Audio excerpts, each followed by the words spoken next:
Pankaj Kharwar A to Z expose news. मैं इस समय हूँ बनारस हॉस्पिटल हृदय रोग विभाग। डॉक्टर ओम शंकर जी जो कि यहाँ पे अनशन पे बैठे हैं, वो 11 तारीख से लेकर अब तक अभी है।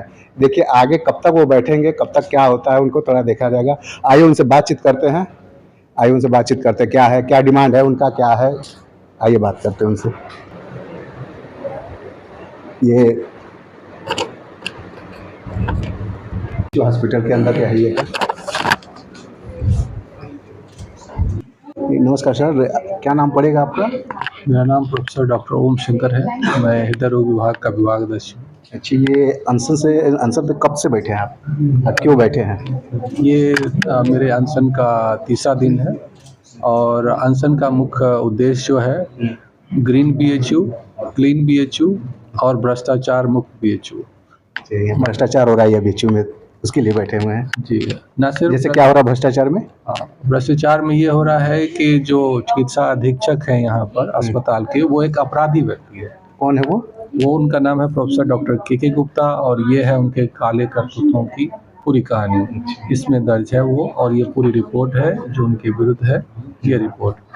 दूसरा क्या है कि एक तो वो पहले से भ्रष्ट हैं, दूसरा वो अपने सुपीरियर के आदेश को भी नहीं मानते हैं। कौन सुपीरियर है उनका? डायरेक्टर साहब हैं जो संस्थान के सबसे बड़े अधिकारी होते हैं। उन्होंने आदेश दिया है उनको फॉलो करने के लिए कि ये बेड यानी कि नए भवन सुपर स्पेशलिटी विंग में पूरा 4था तल्ला और आधा 5वां तल्ला हृदय विभाग को आवंटित किया जाए, और ये है उनका कार्यालय आदेश, ऑफिस ऑर्डर, जिनको चिकित्सा अधीक्षक जो कि उनके नीचे के अधिकारी हैं उनको मानना चाहिए। तो पहले वो तो अनुशासनहीनता कर रहे हैं, इनके आदेश को नहीं मान रहे हैं, और उसके बाद जो दूसरी बात वो कर रहे हैं कि न सिर्फ वो बेड हमें नहीं दे रहे हैं बल्कि अपने सुपीरियर के आदेश की अवहेलना कर वो बेड किसी और को दे रहे हैं, और जिस विभाग को वो दे रहे हैं उसके 2 बड़े अस्पताल पहले से ही बनारस में है। पूर्वी भारत का सबसे बड़ा कैंसर इंस्टीट्यूट हमारे इस अस्पताल जो आप देख रहे हैं इसके बगल में ही है महामना कैंसर इंस्टीट्यूट। महामना कैंसर, और दूसरा जो है कैंसर इंस्टीट्यूट है जो आप रेलवे में देख रहे हैं, लाहौर में रेलवे का स्टेशन। उसके बाद भी जो हृदय विभाग की जो बेड उनके सुपीरियर ने आवंटित किया था, जिनके पास वास्तव में बेड डिस्ट्रीब्यूशन का अधिकार है, वो बेड मेडिकल सुपरिटेंडेंट ने किसी और विभाग को दे दिया जिसकी जरूरत नहीं थी। आपको बताया कैंसर से ज्यादा हृदय, क्योंकि हर तीसरा व्यक्ति हृदय रोग से मर रहा है, कैंसर से नहीं मर रहा है। इस समय तो मर ही रहा है। और उस बेड को डायरेक्टर के आदेश के को अवहेलना करते हुए, अनुशासनहीनता करते हुए ये बेड किसी और को दे दिया जो बेड डिस्ट्रीब्यूशन का अधिकारी नहीं है इनके पास। तो इससे बड़ा एक अपराधी का खुलेआम गुंडागर्दी, इसके अलावा क्या सबूत हो सकता है? यानी आप चाह रहे हैं कि वो आपको जो बेड रखा गया है रिजर्व में उसको मुहैया कराया जाए? नहीं, हम ये चाह रहे हैं कि सबसे पहले जो इस बनारस हिंदू यूनिवर्सिटी को भ्रष्टाचार मुक्त किया जाए, और इस भ्रष्टाचारी को यानी कि जो सभी कारण जिनके मुख्य कारण से बीमारी में 2 चीज़ें होती है। एक होता है जैसे मलेरिया हो गया, तो मलेरिया में कीटाणु होता है जो आपको मलेरिया का बुखार पैदा करता है, और दूसरा होता है कि सिम्टम बुखार आना। तो हम अगर खाली कालपोल खिलाएंगे ताकि उससे बुखार खत्म हो जाए तो बीमारी तो बनी रहेगी।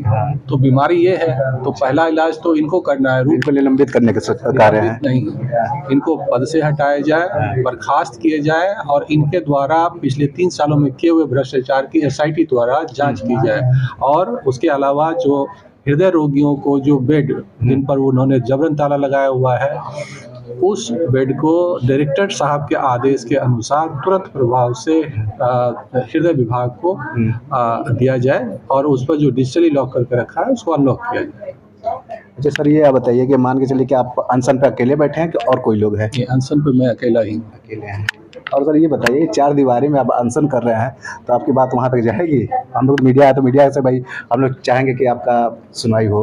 और आप खुद ही मेरे सवाल का जवाब दे रहे हैं। क्या है कि नहीं, 4 दीवारी में आप जो अनशन कर रहे हैं तो ये किसी के ऊपर इफेक्ट नहीं पड़ेगा, बस ये है कि हम लोग मीडिया वाले आ गए तो इससे थोड़ा सा कुछ बेनिफिट आ सकता है, पर 4 दीवारी में तो हमारे हिसाब से तो नहीं आना चाहिए। इससे मैं असहमत हूँ, क्योंकि मैं जिनकी लड़ाई लड़ रहा हूँ, मेरी लड़ाई यहाँ के प्रशासन यानी कि जो सिक्योरिटी है उससे नहीं है, क्योंकि उनको भी मैं ही इलाज करता हूँ, वो मेरे ही मरीज हैं। अब बाहर के जो पुलिस वाले हैं वो भी एडमिनिस्ट्रेशन में जो है उनके लोगों का भी मैं इलाज करता हूँ, तो मैं उनसे लड़के क्या करूँगा? ये मेरी लड़ाई उनसे तो है नहीं। मेरी लड़ाई है आम जनता के स्वास्थ्य के मौलिक अधिकार को सुनिश्चित करना, जीवन जीने के अधिकार को सुनिश्चित करना, और जिनसे लड़ना है वो है कुलपति महोदय, उनसे ये कार्य करवाना है। अब जहाँ तक बात कहने की है, तो हम लोग आमरण अनशन करने के लिए कुलपति आवास के सामने गए थे। ये आवाज के सामने रहेंगे तो आपको नहीं, थोड़ा गए थे, ऐसा नहीं कि रहेंगे, वहीं गए थे और वहीं करना था आंदोलन। लेकिन जिन कर्मियों का मैंने नाम लिया, सुरक्षा कर्मी, वो हमें वहाँ नहीं बैठने दिए और निवेदन किया कि आप कहीं और बैठिए, यहाँ आप नहीं बैठ सकते हैं। और चूंकि मोदी जी भी आ रहे थे, तो और भी एक तो वैसे भी वो कुलपति का आवास है, तो हमने कहा ये मेरा कार्यालय है, यहाँ तो आप नहीं रुक सकते। और हमारा काम देखिए, इससे जगह नहीं होती है। आपके जैसे मित्र, समाज और मीडिया क्या है? मीडिया नाम ही मीडिया है। मीडिया मतलब किसके बीच में है? एक वो जो आंदोलन कर रहा है, आवाज उठा रहा है, सरकार है, उसके बीच में, और आम जनता, इसके बीच की कड़ी होती है। जब मीडिया मेरे पास पहुंच गया तो ऑलरेडी जिनको बात करना है और जहां बात करना है वो पहुंच रही है बात, वो उसके बाद भी सोशल मीडिया, आज आप कहीं भी बैठ के आंदोलन कर सकते हैं, मीडिया के साथ बात कर सकते हैं। तो मीडिया ही कम्युनिकेशन आम जनता के बीच में, उनकी लड़ाई लड़ रहा हूँ और मीडिया के द्वारा आम जनता तक पहुंचा रहा हूँ। आम जनता की बातों को मीडिया जो है हमारे और आपके माध्यम से वो प्रशासन तक पहुंचा रहा है, तो प्रशासन समझ रही है कि क्या कर रहा हूँ मैं। हम तो चाहेंगे कि जैसे कि इनका जो भी मांगे हैं उनको पूरी किया जाए, वैसे भी जनता के हित में है। इनकी कोई मांगे नहीं है, मेरी कोई मांगे नहीं। ये सब ये जो भी मांगे हैं, क्योंकि आम जनता को पता नहीं कि उनके साथ धोखा क्या हो रहा है, ये सारी मांगे आम जनता की है, क्योंकि आम जनता मुझसे आकर मांगती है। सर, जब आपका पूरा हो जाएगा मांग, तो जो जनता को ही ना अवेलेबल होगा, तो इसलिए ये मांग जनता की है, मेरी नहीं है। जनता की मांग। और चूंकि एक बनारस हिंदू यूनिवर्सिटी जैसे सम्मानित संस्थान में भ्रष्टाचारी व्यक्ति का कुर्सी पर बैठना, ये आम जनता और देश के लोकतंत्र के लिए खतरा है, तो इसलिए उस पर कार्रवाई करना, ये नियम कायदे कानून के खिलाफ गैर कानूनी है, इसलिए उस पर कार्रवाई होना। जनता को जिंदा रहने के लिए, लाइफ जीने का उनका मौलिक अधिकार है, लेकिन अगर उनको नहीं मिलेगा उनकी जान जाएगी। तो ये उनकी लड़ाई है जिनको मैं आवाज़ दे रहा हूँ और मेरे साथ आप आवाज़ दे रहे हैं। वैसे तो बीएचयू में बहुत ज़्यादा धांधली होती है, पर ऑन कैमरा नहीं होता है। और ये सर, जैसे कि जो जिस हिसाब से बताए हैं कि 45 बेड अवेलेबल है, फिर भी उसको मुहैया नहीं कराया जा रहा है बीएचयू प्रशासन गुप्ता के द्वारा, क्योंकि उनके अंडर में 45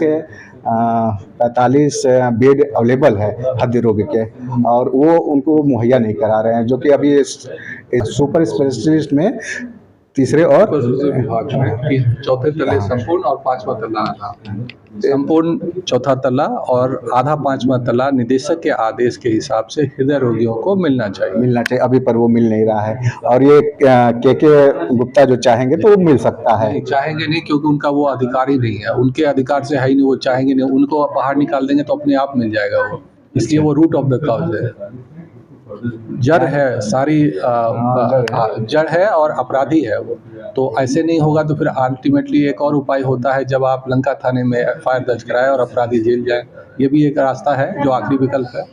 अच्छा, अब जब नहीं होगा तो ये लास्ट विकल्प आप अपनाएंगे? ये बिल्कुल। कब तक अनशन पे रहने का जैसे कि आपका है? देखते हैं कब तक प्रशासन जगती है और कब तक कुलपति महोदय इस संबंध में एक्शन लेते हैं।